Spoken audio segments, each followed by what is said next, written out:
everybody, this is Rose of Sharon, and I'm back again with another book review. I just recently read Daniel Boone's Days in Indiana, Boone's Indiana Track. This is actually written by Michelle Dutcher and Vicky Haralovich.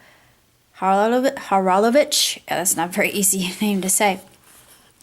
But both of these ladies wrote of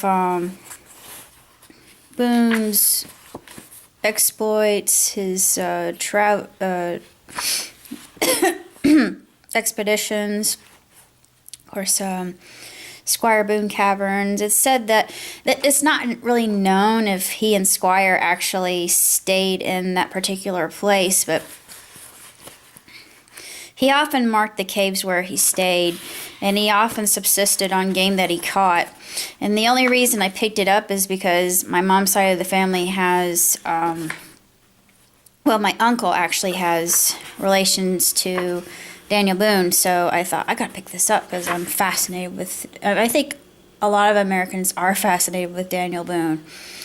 Of course, Squire was one of the sons,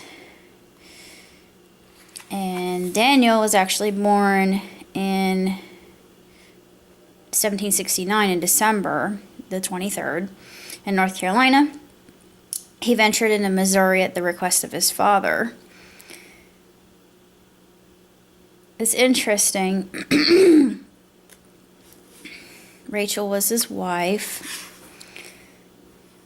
And he was definitely a pioneer. He was a man who loved nature. Oh, that's interesting. Lyman Copeland Draper. Yeah, Copeland, that's definitely my mom's side of the family. Lyman Copeland Draper notes that Boone and Jonathan Bryan, explored Missouri prior to deciding to move. When Jonathan Bryan moved to Missouri, some came in keel boats by water. D. Boone, using his shorthand, and Jonathan Bryan visited Missouri before moving there on a hunting and exploring trip through St. Charles, Warren, and Montgomery counties, afterwards constituted and resolved to locate, and then the rest of the Draper manuscripts are missing. But he went to West Virginia. He had a long trail of counties that he actually crossed in Indiana in the Tri-County line. See, he moved through Davies, Knox, Martin, Orange, Washington, Scott, Jefferson, Ohio, and Switzerland. And he actually rescued a woman from the entrapment of the Native Americans, which I thought was really neat. I'm going to read one of the pages here just because it's so compelling.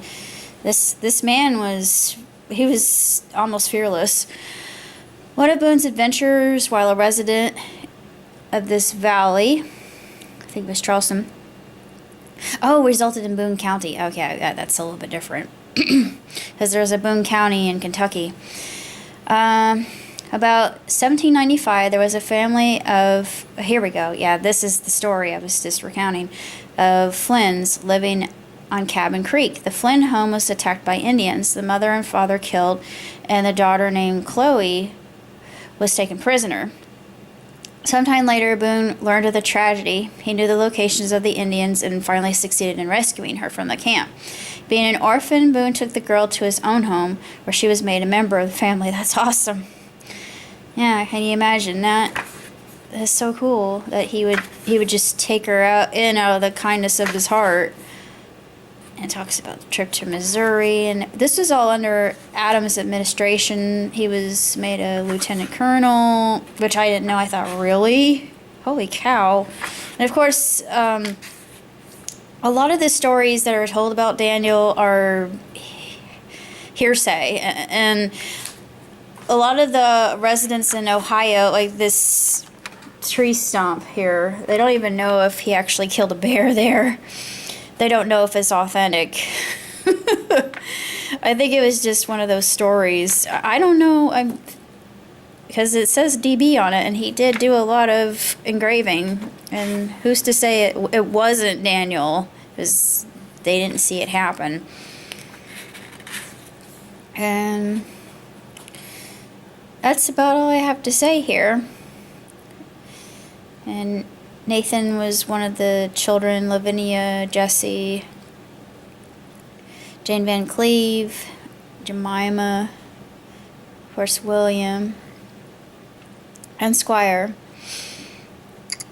It's interesting. It's so incredible.